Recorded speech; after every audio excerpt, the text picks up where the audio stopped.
what's going on? This is the High and Life podcast number 2. And we've got 4 people with us. And yeah, it's going to be a great podcast. Just going to do a little bit of a housekeeping before we move on. Shout out to everybody listening to our podcast. Special thanks to everyone following us. We got Ben running the show back there. We got Top Mass on behind the scenes camera. We got Arjun running the second camera right there. We got Charlene in the building. She made us food.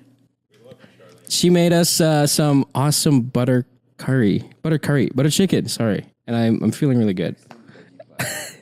And we got Jess and Jackie all the way in the back there, and it's actually making me really sweaty because we got an audience in front of us. We are actually going to be answering some questions today from the fans, but we will get to that later on.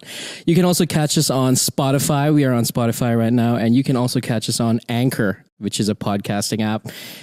Here's a really cool thing. You can actually leave us a voice message on the app of Anchor, apparently. I haven't really tried that, but you can do that to us. And if you have an awesome voice message, we'll maybe play it on the show, right?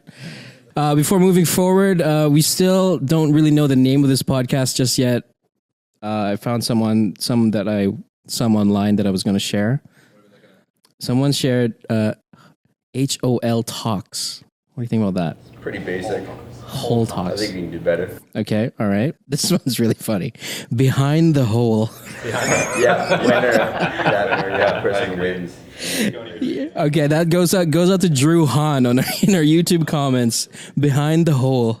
Okay, so with me today, we got the whole High and Life team with us. This is actually super exciting. Apparently, we've all been away last week.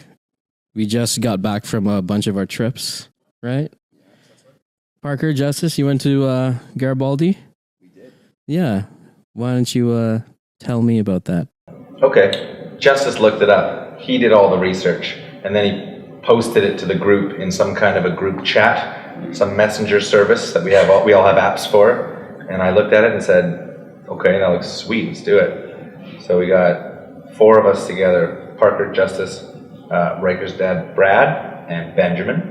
And Ben, the techie guy behind there, and we all went for a nice little hike, super early in the morning. I think 5:30 meetup time, and then got on the mountain by 7:38. Aiming for 5 o'clock meetup time, but yeah, well, we never really. We're always a little party. Exactly. How far is the Garibaldi from like here? Like from downtown Vancouver? Mm-hmm. Hour and a half drive. It's just not even. It's just up past Squamish, so maybe close to an hour and a half. That's Squamish. Call it an hour to an hour and a half, depending on traffic and weather. Rained on the way up, which was kind of demotivating because we're like, oh crap, we've got a 15-kilometer hike upwards, like 2,000 meter altitude, and it's raining right now. Yeah, and it's dark and the sky was moody, dark. It wasn't even light out, and it was just like pissing rain. We're like, what are we getting ourselves into? And then, like a quarter of the way up, all of a sudden just went like almost blue, like shines of blue sky and everything like that. And we're like, okay, this might happen. This may work out.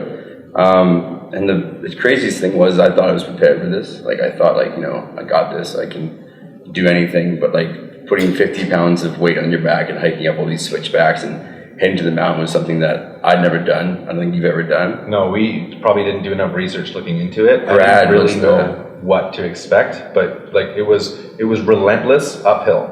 It was just never ending uphill. You didn't even get a moment where it was just a flat patch for a bit. So like you're going 5.5, 6 kilometers and you are constantly just going up and you're like, this is brutal. Like my legs hurt, my shoulders hurt from bags, I'm sweating. I don't like this. Yeah, it's crazy. Like I didn't even think about it, and you should think about it. Like if you got to camp, put all the essentials on your back. 50 pounds of weight obviously makes a difference when you're doing a hike, and I didn't even calculate that. So when we started going, I was like, how the heck am I going to get 12 kilometers up this hill? Like there's no way. The big thing that we thought of is, I can carry heavy stuff on my back and walk around a bunch, but you're thinking flat ground for the most part. Yeah. Like Ben was saying, he wears a heavy bag when he's out doing like filming and stuff for music festivals or for nightclubs or whatever he's doing, and he can run around with that bag on his back all night for hours.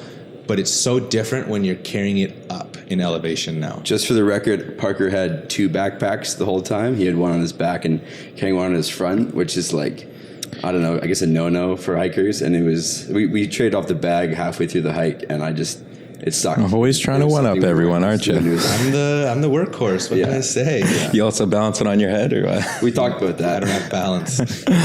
So like, what kind of stuff were you guys bringing up there? Like, yeah, I know you're talking about gear and like camping gear, camera gear. What exactly did you bring up there? So essentials, obviously you need a tent, sleeping bag, something to sleep on. Parker had a yoga mat. Wow. And then like water, cooking stove for... Actually, Brad had this espresso machine in the morning, which was the best. That is essential, actually. What would you call it? Like, we called it an espresso machine, but it was really no more than just like a little cup. People have them at home. They're just really portable and light. Like a French press? Because when I heard... No, they like put on the stove and it percolates. Percolates. I don't know. When I heard we had an Those things espresso actually- machine, I was like, how are we plugging this thing in? Like, Yes. well, like, we're going to have a wall Nescafe. adapter somewhere? Like, I had one of those things in Mexico, and they actually make the best coffees. We're really good. They You put works. the whole thing on the element, and it... Back to the essentials though, like, okay, so clothes, we knew it was going to rain. It actually ended up snowing where at the top. So I packed the entire bag full of essential gear, and I was like, there's no way I'm bringing this up. It's too heavy. And then I also had to include camera gear because we had GoPros, a bunch of DSLRs, we had drones, we had, like all this other stuff too. Plus I brought a chair that I bought from Mech the day before for $150. So I was not going to bring that up. So you kind of spread around the weight and made it happen. But I think we found out after we got to the top that you had some excess water on you or something that didn't need to be brought up, which is... I wouldn't go so far as to say it didn't need to be brought up. I packed enough so that we would have extra, and there was no way we were going to run out. And yet, sucked kind of carrying all that stuff for the majority of the hike. But the way down was just significantly easier. We consumed at least half of the food, if not more than half. And the way down is downhill versus uphill. And like a lot of people say, downhill is even harder, or downhill's just as hard as uphill, because it's, now your quads or whatever and your feet are going to get blisters and whatever, and you're more susceptible to rolling your ankle, which is true. I'll give you that. And you're already tired from the first part. But man, downhill, like you're going with gravity. It's really not harder. It was so much easier that way. So I got no complaints about the whole thing. Nope. And I think by the time we got back to the car, I had one shaker cup full of water left over that I put in some like protein powder or something. I just made myself a drink as we drove off. Yeah. So like we used up all the water by the end. It was perfect in that sense. Right. How was the filming experience? Because, I'm not sure if this is the first time the High End Life crew has done like a hike and shoot before. Your camera is somewhat water resistant? I don't even know, actually. I just treated it. I did have one of those bags that I put over eventually, but I've seen other guys shoot with it before in the rain. I was like, if it rains a bit. It was dangerous having all of our camera gear around while it was raining. And like the rain did pick up at a couple of points where it was quite heavy.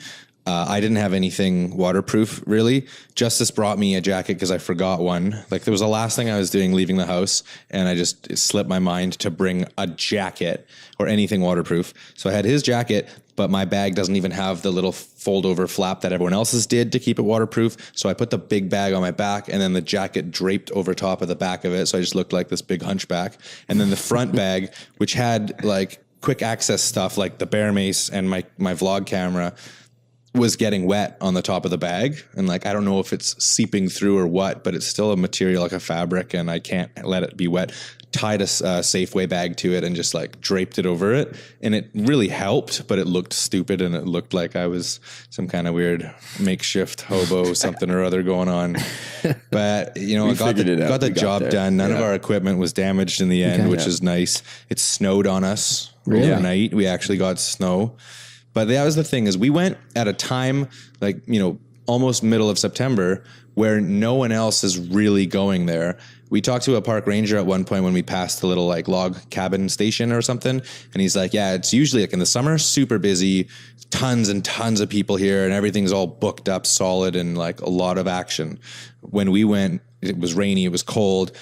Very few people. There were like a couple school groups, I guess, that were going through because school season is on now, starting September, and it's not too bad. But the weather changes so quickly that like we wanted to go and get a shot of like the ridge overlooking the lake, but it was so high up that like the mist and the clouds and the fog was up there. We had no visibility. There was nothing to really go and shoot. Yeah. So we got good shots of the lake, like up close by the lake, but when we went up higher, there wasn't really much that we could see. we had to pick our moments, right? Because like it would sporadically just rain on us, and like that's not good for us or the camera gear or anything.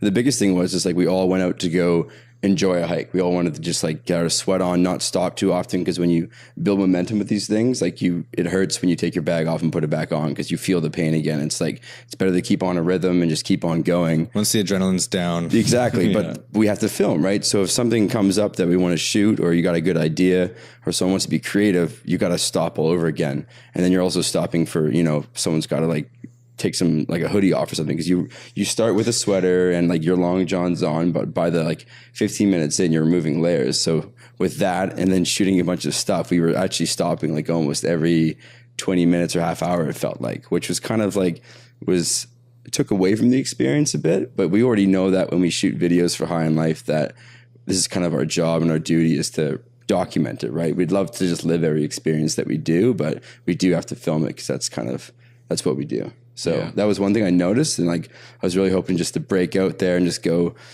into the woods and just detach from everything. But the filming it had to be done, and it was a lot of fun actually. I got a new camera, which is a big thing for me, and I love playing with it, so it was a good practice for that. But it was actually great documenting everything we did, because like, I don't know, it was an unreal experience, and you can't really just talk about it, you have to see it. So I'm glad we got all the footage we did. Hopefully you turn into something special, Josh. Yeah, I guess I'll have to look through all that footage in the next coming days. I mean, we had cinematography in mind. Oh, wow. Time. I think B-roll. you've got some nice all the stuff way. to work Yeah. with. Okay. You'll like it. We got to get that Ronin thing though. Okay. The stabilizer. Okay. Call me. Here's the thing. If I see awesome footage and I start yelling at my computer because I love it so much, then Call me when you do you it. did well. Make sure it's to awesome. hit record on your GoPro facing you so that we can watch you yell at your computer. Josh, here's the reaction cam. Yeah, live stream it. So, like, how long did it take to get up there? Well, shit, I don't even know. We probably started around 8:30, but we did stop. Like the halfway point for us was Garibaldi Lake, because it's off the track, but we stopped there because it's like the iconic spot to go to when you're up there. And we hung out there. There's a shelter. We had lunch, we did some photos, we did a bit of vlogging, and just decompressed for a sec. But then after about an hour and a half, we continued on. And then So we left 8:15. We got to the lake around 1:15. So that's like 5 hours to get to that lake point that we were at. We stopped, had a huge lunch and stuff. And mind you, we're stopping a little bit on the way. We got 8-year-old girl bladder over here, has to pee every 2 minutes. I didn't slow you guys down. I just It's peed true, and you didn't walked. slow us I can do down. that. So like we did take a lot of Versatile. stops, So where'd dropping you pee? layers, switching lenses, etc. We were in Where the did you woods, pee? man. Oh, We got to like our camp spot, our destination, I guess, by 5:30? wow. Yeah, That's I think so. Because we had some time before sunset, but we decided not to bother because it was too overcast. Yeah, we were going to try and go further all the way to the ridge, but we didn't because it was snowing, fog was rolling in heavy, and everyone that was coming back said visibility was basically null. So it's like, And there are a what's the couple point? trails that you can choose. Like we went the first day we went up, we went around one way that took us past the lake, big Garibaldi Lake area. Really nice. I'm glad we went that way. And the lake is so blue. Like very seldom do you see a lake that is that color of like greenish blue. It's beautiful. On the way back, we went through Taylor Meadows, which is more just forest, grass, trees, big open acreages. Alpine situation. Yeah, which was really cool as well, but didn't have the lake aspect. That was quicker. So the way home, not only was it downhill, it was a shorter distance to travel, and we got back to the car super quickly compared to the hike up the long way around. Wow. But biggest takeaway would be to do as much research as you can on your hikes before you do it. Because like even just knowing, it's a hike and it's 9 kilometers to get from point A to the lake, you don't really know how hard the switchbacks are unless you're looking at what kind of altitude you're gaining along the way. And, watch some videos of other people doing it, get a better idea, go to the website, the park's website, and see like what it's all about, what to expect. Cause like they update those websites all the time. They're really up to date with everything, and they've got all the information that you need there. So like, it would have probably benefited me. I'm sure the other guys as well if I had done a little bit more research on it. But we made it. We're hurting right now. Guaranteed. Our legs are sore. These My tender calves legs. are done. I'm guessing you guys weren't. But to what Parker said, sorry, go ahead, man. I'm guessing you weren't expecting the snow either. No, don't- I mean, we checked the weather, but if you know BC, you know it's like up and down. It's like schizophrenic. You never know what you're going to get, really. it's still And then summer when here. we woke up like 4 a.m. and I remember knocking the side of the tent and hearing this like sound. I was like, it's snowing, right? I opened it up and I was like, yeah, it's snowing right now. I was like, wow. And the tent we have is a summer tent, and like the sleeping bag was not rated for any of this. We took the tent out and like set it up, and the entire top half of it, everything that's not the bottom layer, was mesh. Yeah. See-through, breathable, like water would come through. The lightest tent you can And get. Justice starts laughing and shows it to me, and I kind of go, "We're screwed. What are we supposed to do?" And then he's got the fly right beside it. I was like, "Oh, thank God, there's another layer to this thing." So, anyways, we had our heads on the one side or whatever. We were actually on a little bit of a slope. Our heads were here, and the fly covered 99% of it, but there was a little bit of the mesh that you could see the grass below. And I remember waking up in the middle of the night, don't even know what time it was, or maybe it was even morning, like 4 or 5 in the morning or something. I don't know. And I looked out the mesh and just snow on the ground.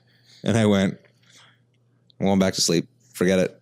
I don't even want to look at it. I don't want to think about it. I'll deal with it when I have to deal with it. But like a couple hours later, it was somewhat melted. It wasn't so bad. No, it wasn't. It was just interesting like- for it to see. We got snow. Yeah, exactly. Okay, how hard would you rate this? The trek up. How hard would you rate it? Is this out of 10? Yeah, out of 10. Yeah, With with the bags and everything. I was going to say, high 7s. Yeah. Wow. So Okay. like it's not like we needed. Glad you sat out on use this our- one, eh, Josh? Don't need to use our arms for anything. You can just walk the entire time, and we had heavy bags on us, and we made it. So we can't give it like a super high ranking, but sure wasn't a walk in the park. It was not easy. I think if you did this during the summer, you might drop a number or two, but it's the fact that once you get up there, you're still having to bundle up and like worry about like getting your tent, taking off clothes, and like it's just not. It's not enjoyable, really. If you're in the summertime, you just walk around in your shorts or whatever, and it's good. But like in the morning, I remember waking up around like 5 o'clock, and I had to put on more clothes in my sleeping bag because I was like shivering. And then when I got up, I was still cold. So it's like besides the whole hike element, you still had to deal with like the elements when you're up there.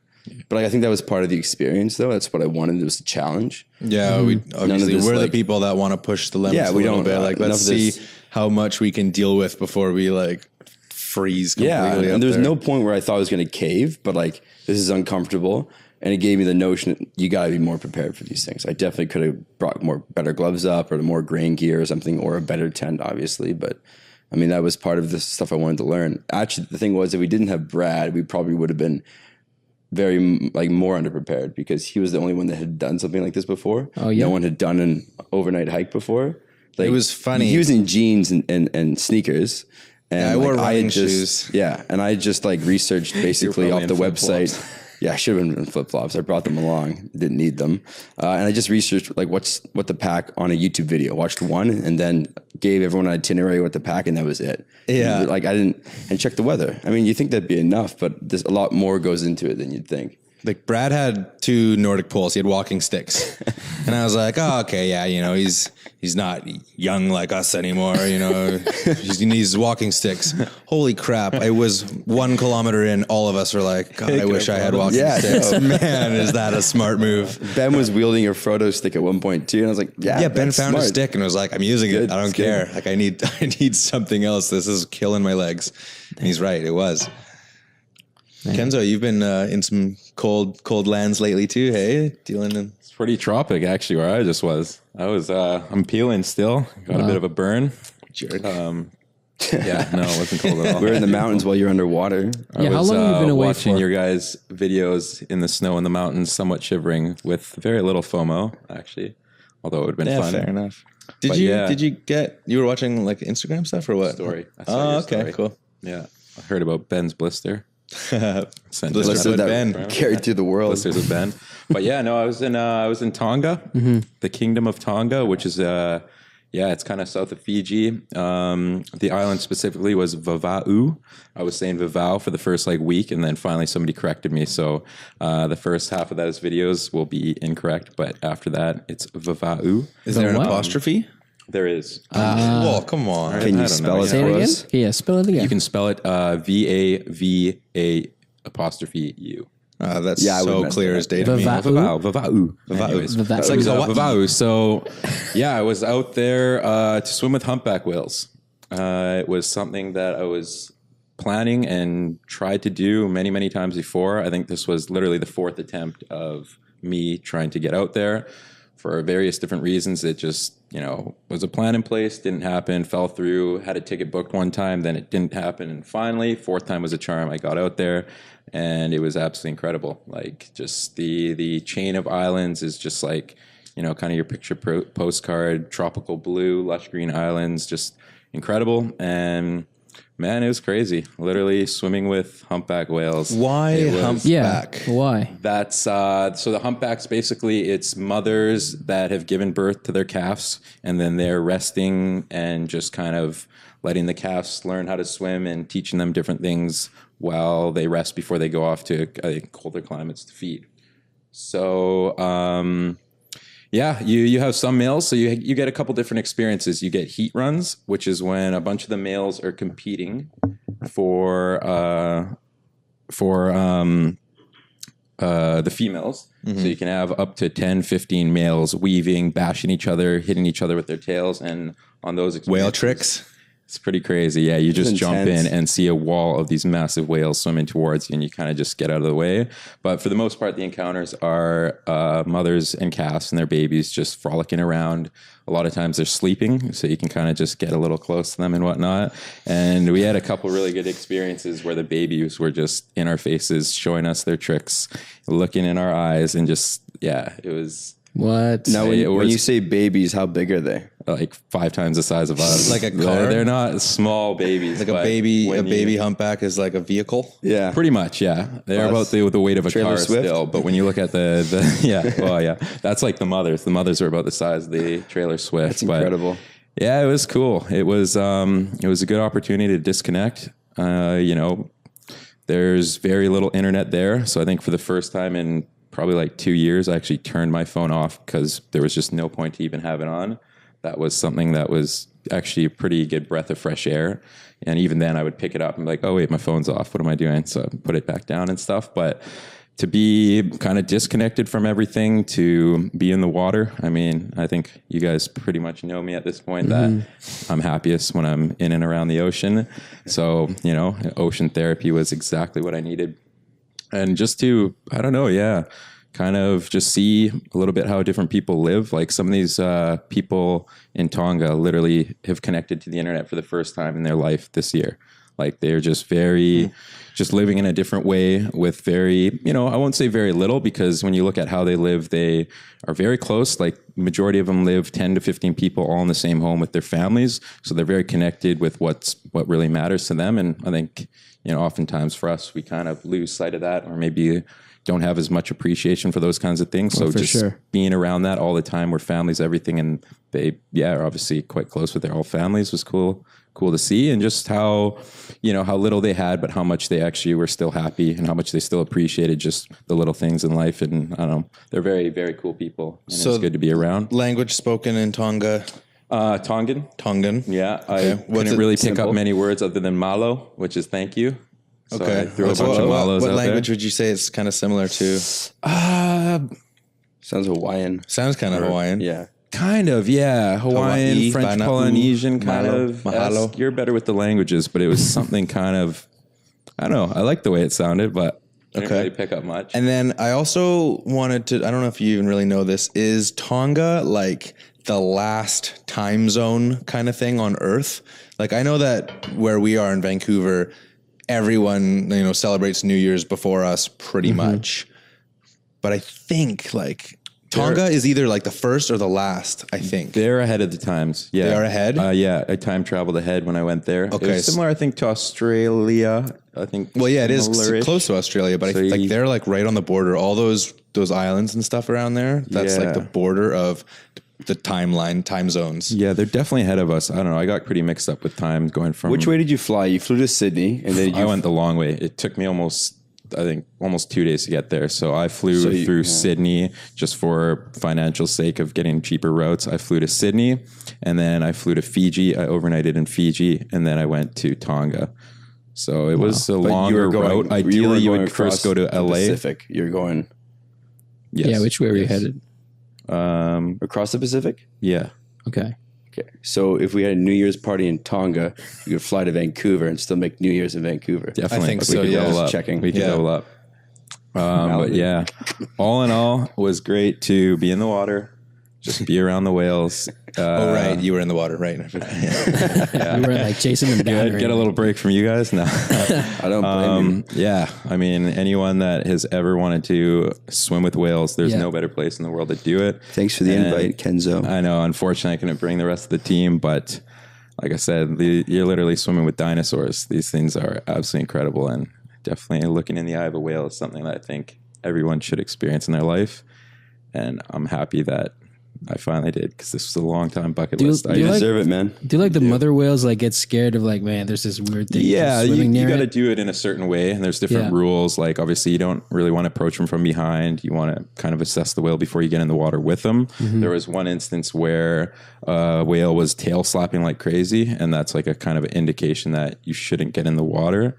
Right. And actually, on the last day, literally the last swim of the trip, I got tail slapped by a baby whale. And I think it was more of a playful thing because it was a cheeky whale. But if that was a male or So it wasn't courting you.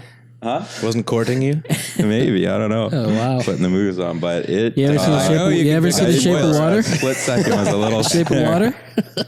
It was crazy though. Oh, Yeah, definitely highly recommend just an experience like that. And more than anything, it's like these whales almost went extinct at one point. So Right. the fact that they're still around and we have that opportunity to actually still swim with them is kind of it's a blessing. So good reminder of just what's still out there, and to hear them sing too is crazy. The stories that you posted on Instagram were incredible, but the one that I remember was the audio clips that you had of them calling, I think, to the Singing, calves yeah. or singing, whatever. And I was just like something you couldn't even make up. It was something so like alien and foreign. It was like Crazy. It's wild. crazy. It's actually only the males that sing. So the females don't sing. It's all the males. And apparently there's like some documentary we were watching while we were out there, but apparently all the males actually learn the same song. So for example, when they go to like Hawaii and different areas, they all congregate to these areas and they actually like get synchronized. So as we were watching this documentary, me and my friend Nadia, who's out there, we were like, okay, like I have all this audio recording of the whale song. And then we're like, apparently if they all sing the same song, then we should be able to match it up. So we actually took footage she had from months previous of a different male singing and actually found the point where those two songs were synchronized, which is wild. insane. That is Which is crazy. crazy. We were pretty excited about it, but yeah, there's urban legends or myths about how that can actually heal the human body through the vibrations, or maybe it's Yeah, more you of were a saying it like spiritual it's- thing. It shakes your bones when you're in But there. yeah, I swam deep a couple times, and when you're fully submerged underwater, like literally you can feel it vibrating your bones, and like it's a special experience. And maybe next year you'll I'm take healed. this. I'm healed now. I heard this one story about like the saddest whale in the world, and I think it was born with like some sort of like defect in its voice, and when he called out and sang, like it was like a different note or something, and nobody could hear him. So like he went on living his life alone because he had that Interesting. note. It is actually a pretty. They make a lot of different weird sounds, and I think there'll probably be some maybe clips of it in the video we eventually post. Yeah. But they make a very weird range of clicks to hums Could to. you please mimic it Yeah. to the best Yes. of your Oh abilities? man, I couldn't. Some of it's literally like whoop whoop like that, and then other times is like. And then there's so many, but there's some that is actually it sounds like it's sad. You can hear it. And it's like something really? crying out for like an answer that Like never comes. Yeah. It's Are you my mommy? It's actually pretty good. Yeah. Anyways, yeah. So it's yeah. Everybody do their best whale. No, And humpback. Yeah, that's awesome. yeah, The babbling brooks. It was Yeah. Well, we're glad to have you back here in rainy Vancouver. Yeah. Welcome. happy That's to be right. back. welcome We are back. happy. Well, that's awesome that you guys were able to travel and go somewhere awesome. Where were you, Just in Josh? Japan, Josh. I was in Japan. Okay, What's wrong with The being in ramen. Japan? on a I was in scale of Japan. The one host to under the amazing. hot seat. Yeah, exactly. I was in Japan for 3 days. Did you pack any clothes? No, I left all my clothes at Kenzo's place, and I packed like a little shoe bag with maybe 2 shirts and 2 pants. And I ended up having to buy clothes from Uniqlo. Did those shirts have any missing buttons? Okay, here's the thing though. Every time I've asked you about Japan, you're like, "Oh, I was in Japan. Like Japan's great. I want Yes, to it go is. there." Yeah, okay, but I don't want to be like, yeah, I was in Japan and I ate so much good food. I will make you feel bad about No, I it. want to hear about that. I want to hear about your ramen experiences. Well, the thing is with Japan is it's with the place that I went to, which was Nagoya. It's kind of hit and miss. I'll be honest. You kind of have to do your research a lot before going into any of these restaurants for sure. It's very expensive. I would say the food's quite expensive. Like I went out for breakfast one day and we had my girlfriend and we had a bun, 3 pieces of bread and some egg salad. That was $10. Yeah. So In 2003, a Big Mac was like 10,000 yen or something. yeah, $10 bucks, pretty much, something like that. yeah. My numbers aren't exactly accurate, but it came to around like $10 for a Big Mac way back in the day, 15 years ago. Yeah, and it, for sure, like you think like, oh yeah, when you're in different countries, sometimes you don't really connect like how much this is with how much you actually have. So you're like, I think I can afford that. The McDonald's is always the That's the Yeah, right? I just compare prices of McChickens in every different country and see It works. this place is Consistent. expensive. I will say though, like with Japan, it always helps having a local person give you those secret little spots because you walk down Yeah, these alleys anywhere. and you Here's- have no yeah, idea. everywhere. Here's the thing. Everywhere, I guess. I guess I guess I can share the story. Like 2 years ago, I was in Japan by myself. My girlfriend left me there. My girlfriend left me there so that I could hang out there by myself because she was coming back thought in that was taking a the turn. coming days. And It's okay. I'll let it go. what? I just thought you got. Sorry. Anyways, go ahead. Okay, fine. So what ended up happening was I was by myself, and I was like, okay, well, I'm going to explore the world in Japan. I went out for dinner late at night, and I was waiting in line to sit, and somebody cut me off, and I was like, oh, whatever. He cut me off, whatever. So I ordered my food, and this restaurant was super packed. I ended up having to sit with the person who cut me off, and then we were eating ramen in front of each other. Like really close to That's each other, tense. like closer than you Is and this I. is this a Japanese person? Yes, this was a Japanese Okay. person, and I think he was maybe drunk. Maybe that he didn't notice that I was in front of him. Maybe. So what ended up happening was he obviously saw that I was obviously foreign, right? And then he started talking to me, and his English was pretty good, actually. And turns out that he was from the area, and he said, "Hey, I'll take you around tomorrow if you're gonna be here." And then I was like, all right, cool. This is exactly like, what I would like to happen, to have like a local show you around. So then the next day he took me to like a completely different city, showed me around to like the different temples and stuff. And And then you woke up with no pants and no wallet. and my liver was missing. And then, Very fine line when someone says, "Oh, like I want to show you around. You're not from around here. You're by yourself. Let me, do something nice for you." Yeah. It's really a fine line between like, wow, this person's really genuine and a Right. good-hearted individual and wants to help me versus, wow, am I ever susceptible to something? I know, maybe in like Eastern However, Europe. When I went to Japan, I found them to be a very, very nice people on the whole. Like, Yeah. everyone was so awesome. I really like the Japanese. Yeah, he took me around to like a different cities, showed me temples and stuff. And he said, oh, we're going to go have dinner at this place where I used to eat at all the time when I was in university.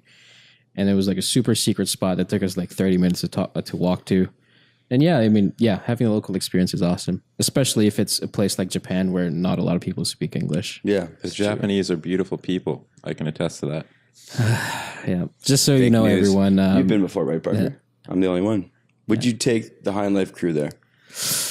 100%. We're going to do it. Yeah. We're going to do that Would Mario you- Kart go-karting track thing. My brother did that with his girlfriend actually, and it need was to do a High hilarious. Life They're on package bridges and there. stuff, and it's just. Be good. Anyway. I think it would be awesome if we maybe stayed out of the cities and did some of the more like I got some adventurous spots stuff. Realistically, as High on Life, we do better out of the city. Like we have more fun just in nature and going to explore and stuff. When we're in the city, unless we have like a huge budget to go and spend on stuff, like we really don't know what to do. No. When we're in big cities and stuff, we just kind of end up at a bar, have a couple of drinks and talk about what we might want to do, but we never really know what we want to do. And there's not a lot of cool stuff to see except maybe some architecture, which is cool for a few minutes and stuff. Yeah, but like sure. when you're out in nature, there's endless possibilities, animals, creatures, like cool waterfalls and streams and lakes and beautiful Hot spring rivers monkeys and in Japan. animal. Yeah. I think it would be cool if you're going to a place where we don't have a lot of connections and we don't speak the language fluently. City life is when you have connections. When Yeah. you have someone to show you around, then we can do city. And Why not stuff. reach out to someone that knows us, that could show us around? No, if we reach out we would definitely. We definitely have people. Honestly, from high school days, I could reach out to some people that I'm pretty sure would be able to help out. Yeah. I think so. What's the most ridiculous country that you think we should visit? The most ridiculous country we Not should ridiculous. visit? Sorry, I didn't mean ridiculous, but like North Korea. left field. I'd go there. I would want go to check North it out. Korea, yeah.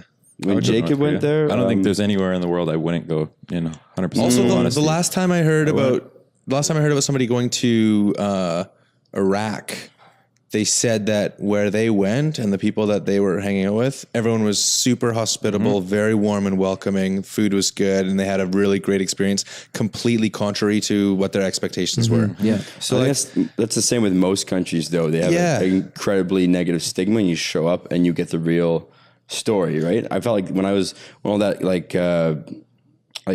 what I can't remember the documentary was called, but when I went to Colombia and everyone's like, it's the most dangerous place in the world. It was the safest country I'd ever been to. The police and the infrastructure and everything surrounding all the tourism there was so safe, and I was like, this is not what I had in mind for when I went there. What's the name of that show? Narcos, I think. Yeah, well, apparently people from Colombia hate that shit. Yeah, they do. They hate cocaine. They hate that trade. They hate everything about it, and they've turned that around. Been so anti-drug, anti-crime that it's become a really safe place. Fair enough. It's crazy, but there's like literally police officers with shotguns loaded, ready to go, walking around, but they're for your protection. Yeah, see, I know that's a tricky line for me. Like different places in South America, they have that. You know, every corner has an armed guard, for your safety, but they're also there because if they weren't there, shit would go down. Yeah. Yeah, it's the president. So it's like, But we were that in is Cartagena, which is the most touristy place in my mind I could go besides maybe Medellin, and like it's tons of just people from America and families and engaged people and all that stuff. But like there was still that kind of protection idea, and I didn't see any kind of drug trade or anything going on there at all, or any kind of sketchiness. When it comes down to it, there's only so much you can really know about something by reading about it until you actually go there and see. Before I forget though, Japan, with my knee heels, snowboarding in their crazy powder snow they have up there. Fuji? It's I don't know where Nagano. north. I think It is the Nagano. most incredible snow they have, and that's on my bucket list. So I'd love to do that with you guys at some point. Yeah. Yeah. I will say, Anytime. We'll put that on our list, I guess. Yeah, add that in there. Yeah. I think, no matter where you go in the world, there's going to be a story that, a story to be told or something that you can get out of it. And it might not be the highlight or best place in the world or whatever, but no matter what, you're going to gain some experience from it that will probably benefit you in some way. And I will attest, my aunt literally has traveled to every country in the world. Really? Every single Quite country literally? in the world. And How many countries are there in and the I world? want to ask stories How many about- countries are there in the world right 200 now? and 205, something like that. just over 200, I think. That's She'll tell you some stories. And But I to think that's speak also to sort your of changing. question about what countries would we not want to go to. I'd really like to take us to some countries that are not explored, that have a negative stigma or whatever, and just go explore them and tell the real story. Our friend Jacob, his last name, Laukatis. great human being, love that guy. He went and did an amazing video about North Korea, and I couldn't stop watching it because he really gave you the on the ground feel of what was going on there, his take on it, which is an honest. Didn't he slum India for a little Yeah, he bit? slummed India he is, too. He did it twice. Yeah, Yeah. he's done some real stuff. And after watching his videos, it's we've done a lot of filler stuff. It's great when we're in a big group. We kind of need that, but I want to go rough it. That's the reason why we did Garibaldi. I want to go shot run. work for what we're doing. But I'd love to take us to a country where we actually test their metal and really make some crazy good content and to tell a story that's not just we're living the dream, but we're living how these locals live, and we're not having a good time, but this is what happens. Yeah. For sure. And 'Cause I think that's when the best stories are told. I remember sorry, I was thinking like as the so-called brand and channel matures, like yeah, our content has to as well. So yeah, let's go to There's a Tajikistan. lot of places that are covered by a lot of people, but there's a ton of places that are never covered at all. Yeah, Be good to go check it out. I think the one thing you have to be careful though is like you can go by yourself and fly under the radar in Afghanistan or Iraq, wherever you want to go. But if you start bringing out big, shiny, expensive cameras and we're a bunch of white boys running around, I think that draws probably a lot of attention that we don't need in certain places. But Got to be diligent, for sure, and absolutely. sometimes treat everyone with respect, and yeah. So my next topic that I've got over here, Kenzo, you mentioned that when you were filming down in Tonga, the big takeaway for you is that I wish somebody was here with me filming with me. And so let's talk about like the differences, pros and cons between, making content on your own versus making content with a group of people. That was one of the first things I said is like it was great. I had a lot of fun. Obviously, just to be able to go out, shoot every day, film the whales, go do time lapses, it was great. And one of the things you were saying, it's like when you're filming by yourself, you have full freedom. You don't have to wait for somebody to do this, or if that person has an idea what they want to do, you don't have to you can just do whatever you want. So in that sense, it is nice to have the freedom to literally just go with the flow and do whatever you want to do. Yeah. But there was definitely a missing element to having that other partner in crime or team to just set up shots. And for example, if I wanted to film me walking down the street, I had to set up a tripod and walk and hope that nobody took my tripod that it as wasn't I was focused. walking away from my camera and stuff. So it definitely, there's pros and cons. Like I said, every time I wanted to do something, I could just go and do it. I didn't have anyone bugging me like, hey, I'm hungry, or hey, we got to go. I can do it on my own time or whatever. Hey, I've got a blister. Kenzo, I'm hungry. Yeah, exactly. So it was good. And I had fun. And in a certain way, it was a different challenge to be a one-man show and try and get shots and be fully responsible for all the content that's going to come out of a place or a trip and try to tell a story in a different kind of unique way. So it's a good challenge. And hopefully, something good will come out of it. I think the footage and the story that's going to be told will be pretty sweet. But I definitely could have used at least one more person. I think at back the very in the least, day, Riker and I kind of put a little blog post together about solo travel versus group travel. And I want to ask you guys, because I don't even really know what your take is on it. What's the ideal number of people to have for like the most efficient film sessions? I was just thinking 3 to 4. of that. 3 to 4. There's definitely a sweet spot for 3 to sure. 4 max. 5, Yeah. maybe, but yeah. I think it depends. I would say personally. who's in it, and then I would say about 3 to 4 for sure, because it depends what you're trying to accomplish, right? If it's just filming, that's one thing, but if you're taking photos and like, I think it's great. Like for Josh, like coming with us, he can shoot, but he's also the editor, so he knows what we want to shoot, right? That takes care of like almost 2 roles right there. Then you've got to have personalities, but then everyone holding a camera, I think. I'm just wondering, like, if 2 of us went anywhere to go get content, I think 2 works pretty well. I think 2 would work really well. I think the A/B dynamic's pretty good, and I think, like you were saying, it depends on what kind of like style or what kind of stuff you're shooting, what kind of shots you need to get. Because, But when you have 3 or more banter, you get banter. You know what? Thinking back get to like banter. early days High on Life, I would say 3 is ideal. Yeah. Because at some point 2 people are going to butt heads pretty bad, and there needs to be that one extra mediator, element. that one guy who takes both sides and kind of calms the group down. Yeah. And back in the day, we had 2 people with very forceful thoughts and ideas and desires, and we needed really somebody matters who the neutral to personalities are balance for that. sure. and I think like even in Bali, for example, it's pretty cool where we had a whole team where it's just like tons of cameras, tons of different vantage points. Like it's just nice to have that many more cameras getting that different. Yeah, I was just thinking about perspective. that, our motorcycle thing that we did towards the so end. I think, there's definitely benefits to all the different dynamics, but one is definitely a little tricky. I think to have one other person on that trip would have made life a lot easier for sure. One would be tough. Yeah. Go like put your lot camera of- somewhere, a lot of run back, selfies and and- then walk forward. I don't even like if I've been to a nice spot and I want to take a photo or shoot it. I don't want to set up a tripod and walk away and like it's just like it's bringing so much attention to yourself. And I know it's what we're supposed to be doing, but like That is the big thing. sometimes too. I'm just like I'll just enjoy the I day. literally instead. have one photo of myself. Yeah. Wow. That That's just the thing. didn't It's bother. like I think I get self-conscious of like setting up a camera and getting the angle right, and then like I'm going to stand here and get a photo done, or Look into I'm the going to distance. look into the distance. I'm super self-conscious about that for some reason. Maybe I won't be in the future, but Well, we don't do selfies, so like that's a good thing. But like all that equipment that we have to set up, sometimes it's just like I don't want to do it. I don't know. yeah. And what about your guys' experience? Shooting as a group.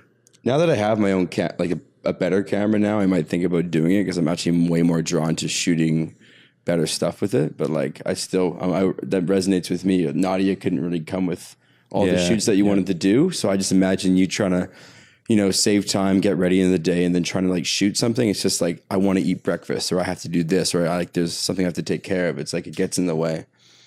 Yeah, it was a bit tricky. Yeah. A bit tricky, and Is this the same Nadia that was in Mexico when we went snorkeling and stuff? no, Maybe that's not even the That was right name. Nadine. no, that was different Nadia. This is the Nadia I've been doing Scuba Diver Life. She's the founder, CEO of a diving website called Scuba Diver Life. Okay, yeah. Not the It's a video same work person with I'm their thinking good of. friend, a lot of good tips, and yeah. Quick question for you, Parker. Would you do a road trip in Trailer Swift with us again? Doesn't have to be the States. Quick answer would be yes, but there are certainly some details I would want to know ahead of time. It's a few. yes or no now. That's all you get. Yes or no now, then I'll say yes. Okay, good. But I'm leery of you, Justice. Very leery. And as you should be. Always scheming something up. A Snore Blocker 2000 for Josh. Oh yeah, apparently. I'm sorry guys. I'm going to get a CPAP machine. FYI, anyone who's listening, I have to be at work 10 minutes ago. So that's all to okay. say. Oh, wow. Not a big deal. Just want to No, bring that's it up. cool. I mean, we can wrap it up. That's cool. Yeah. Just throwing it out there. Josh knows how to This has been fun. bring us to the I mean, I wanted to get through some, fan questions or whatever, but we can do that another time. Those are important. Let's hit do a some couple. fan Let's questions. get a Okay, couple. right now. We got a little time. We'll Start do now? five, The okay, we'll patrons do can 5 wait. minutes. 5 minutes of Yeah, fan no, questions. let's do Here a we bit go. more for sure. Fan questions. I like fans more than you guys. I'm just kidding. You guys are Nobody great. likes fans more than me. I'm the fan guy. Yeah, it's true. Fan guy. All right, let me just quickly scroll through here. You could call me the It's not like I'm fanboy. late for work or There anything. you go. I don't want you to. I will. Okay, anybody can answer this. Favorite place to stay in Bali? I have my fave, but I'm a bit curious. By the Fem Coach.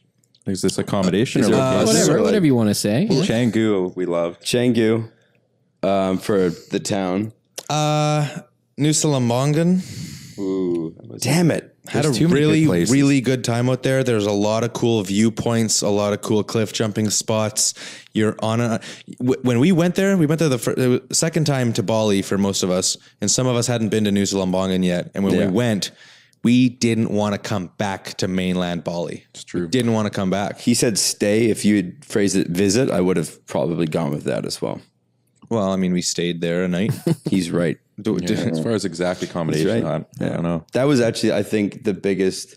We had done so much Jet Setter Boss stuff and group stuff together, and the fact that we were able to just do that 2-night trip out there, and we did Chenigan and help me out.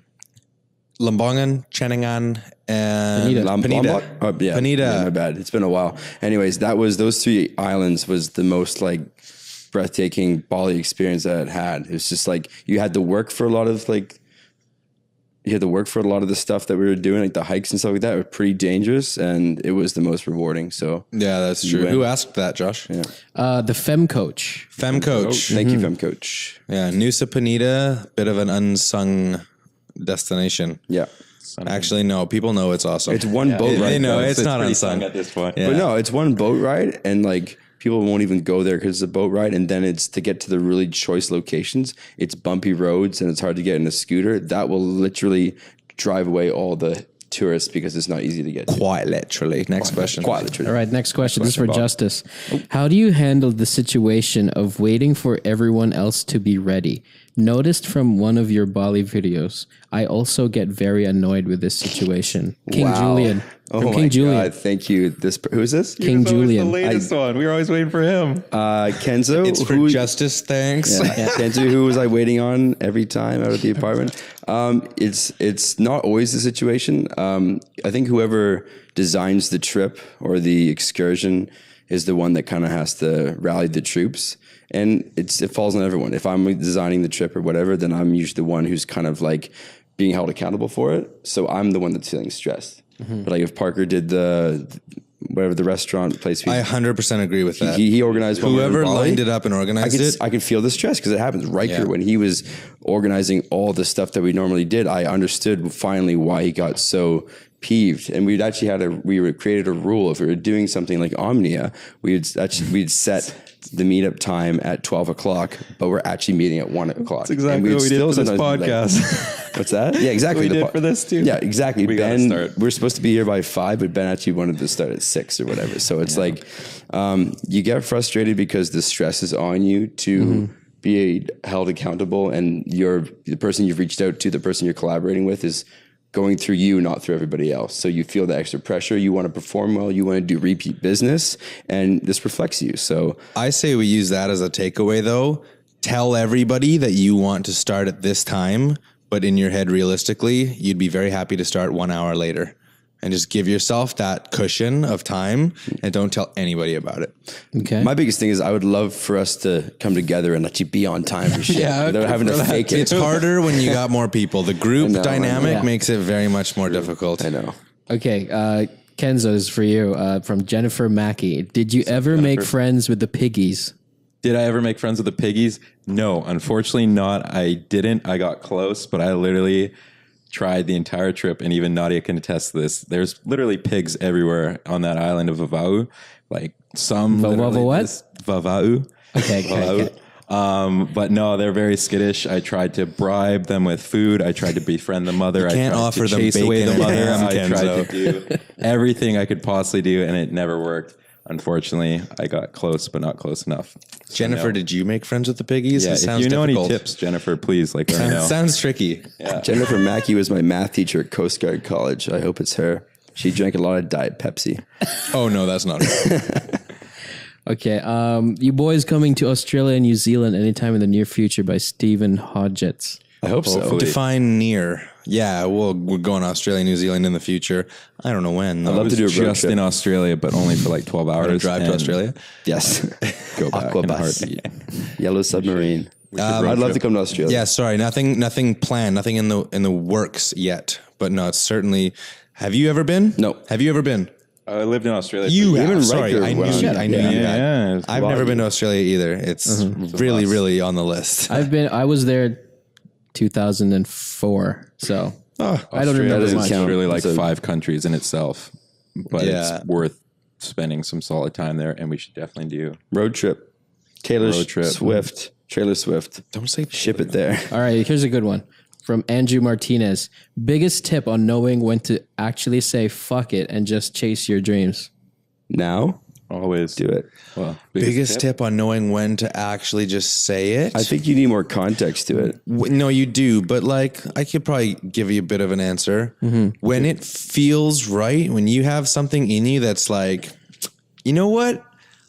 I don't have any backup evidence that this is going to work, but I feel good about it. I'm going to throw on a random example that may not be the ideal example ever, but this is what kind of comes to mind for me. Birthday, Bali, just this year, I wanted to front flip over a motorcycle. And I'd never done it before. I know my abilities of front flips, and I kind of know the height it's going to be. Kenzo wanted to be riding it, so I knew, okay, handlebars are here with his head. He's going to be here with his head ducked about there. That's about, yay high on me. Pretty sure I can jump that height. I just need to time it. And I said, you know what? I can do it. I feel really good. There's something in me that I want to do it. I don't want to wait anymore. I don't want to set up shots and this and that. Let's just go and do it. I feel really good about this. And Justice, you were filming. I don't know if you were Snapchatting or what, but you had something going on, 8 camera. devices, yeah. And you're like, yeah, so we're just getting set up for this shot. I don't know if we're doing any practice runs.